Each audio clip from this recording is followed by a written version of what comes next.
Olá a todas e todos, eu sou o Carlos Santana e estamos começando mais um podcast aqui no Cinema Sem Limites. Hoje eu vou fazer uma introdução ao conceito de humanismo radical do Frantz Fanon a partir do filme Pantera Negra. Frantz Fanon foi filósofo, psiquiatra, ativista político e se destacou muito por suas análises sobre colonialismo, racismo e identidade. Em sua obra, especialmente no livro Os Condenados da Terra, talvez o seu livro mais famoso, ali o Fanon propõe um conceito de humanismo radical. Esse conceito busca a emancipação dos povos oprimidos, busca a construção de uma nova humanidade, que seria livre dessas amarras do colonialismo, da opressão colonial sobre a população africana, especificamente, já que o Fanon ele é natural da Argélia, não é? Então, para ele, a luta pela liberdade não é só uma questão política, mas é uma questão de identidade, de reconhecimento da humanidade do outro, entende? O humanismo radical do Fanon enfatiza a necessidade de uma transformação profunda nas relações sociais, na percepção do eu e do outro. O autor argumenta que a descolonização não é só um processo político, mas é também uma revolução que deve ocorrer em todos os níveis da sociedade, incluindo a psique das pessoas. Essa transformação é essencial para que os povos colonizados possam se reapropriar da sua identidade, da sua história e rompendo com os estigmas que foram colocados pelo colonialismo. O filme Pantera Negra, lançado em 2018, é um grande filme do cinema contemporâneo, não só pela representação de super-heróis que acaba fazendo esses filmes se tornarem muito populares, né? Mas também pela abordagem das questões raciais, identitárias, presentes no filme. O longa-metragem apresenta Wakanda, não é? E Wakanda é uma nação africana, fictícia, que nunca foi colonizada, gente. E se destaca por uma alta tecnologia, por uma cultura muito rica, por uma prosperidade muito avançada. E a história gira em torno do personagem T'Challa, o novo rei de Wakanda, não é? Que deve enfrentar desafios para proteger o seu território, proteger o seu povo. Então, a conexão entre o humanismo radical do Fanon e o Pantera Negra se dá em vários aspectos.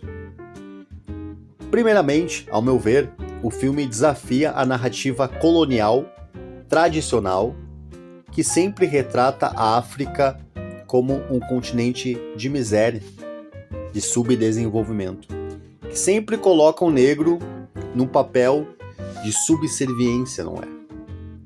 Então, em vez disso, Wakanda é apresentada como um lugar de riqueza, de evolução, de uma cultura extraordinária de poder, gente.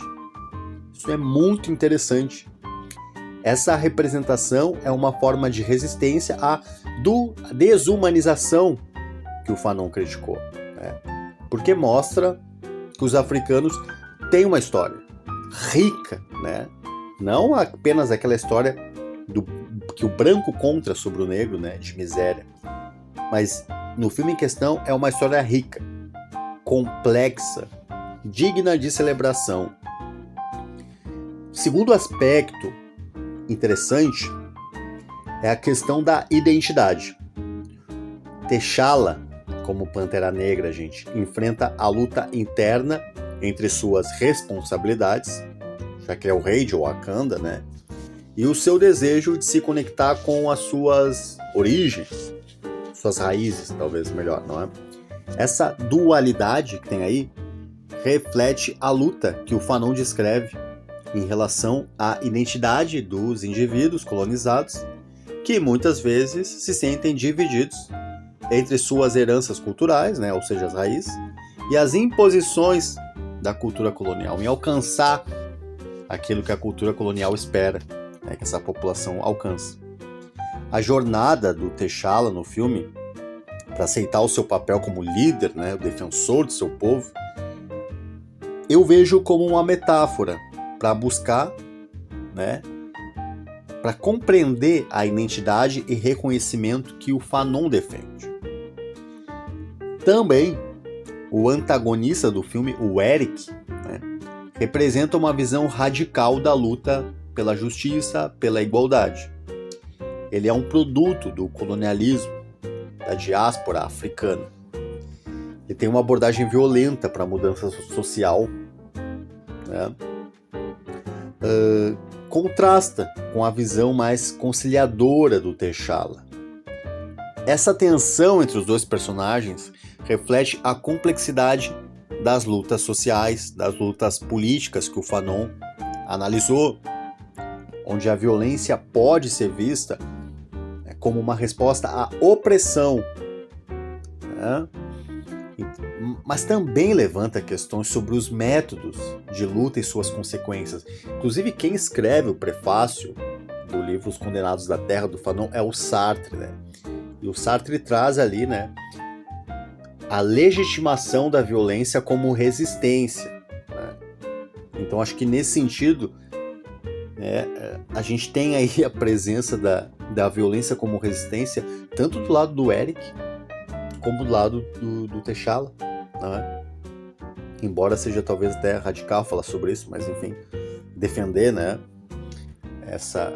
porque o Eric também está querendo usar a violência como resistência, mas o método dele não é organizado como o do T'Challa, né, que acaba sendo um método destruidor, né, que destrói a si próprio, inclusive, né, porque o fascismo é isso, né, não quer só destruir não quer apenas conservar valores, o fascismo quer destruir tudo. O Fanon também enfatiza a importância da coletividade nessa busca pela libertação. No filme Pantera Negra, essa comunidade africana de Wakanda é, como eu disse, central para a narrativa, porque a força do povo de Wakanda, a cultura deles, as tradições, né, são fundamentais para a resistência contra essa ameaça no sentido de buscar a liberdade, né?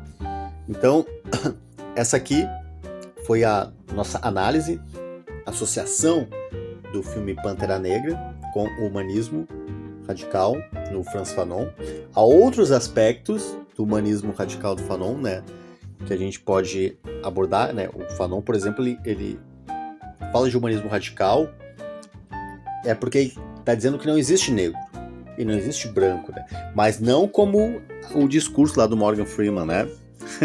Até porque o Fanon defende a luta revolucionária, ele era um marxista, né? Mas ele entende que a construção do termo negro é uma construção feita pelo homem branco. Digamos que a etimologia da palavra negro já coloca ele como um ser inferior, não é? Então, ele quer fazer essa desconstrução para chegar no humanismo que ele chama que é radical. Ele não entende a raça branca e a raça preta como a priori, como natural, né? Não nascemos brancos ou pretos, né? Foi uma construção cultural, né? Então nós tivemos vários povos na África, as mais diversas comunidades, né? Os Yorubás, os Bantus, os Mandingos, que durante a diáspora africana foram colocados todos em uma gaveta só como negros, né? Subjugados como negros. Então é nesse sentido também que o Frantz Fanon pensa o humanismo radical, no sentido de não entender o termo negro nem o termo branco como categorias a priori, não é? Então, se você gostou do podcast, deixa teus comentários aqui, não te esquece de se inscrever no canal e ativar o sininho para receber na hora todo o conteúdo que aqui é lançado. Obrigado por ouvir até aqui.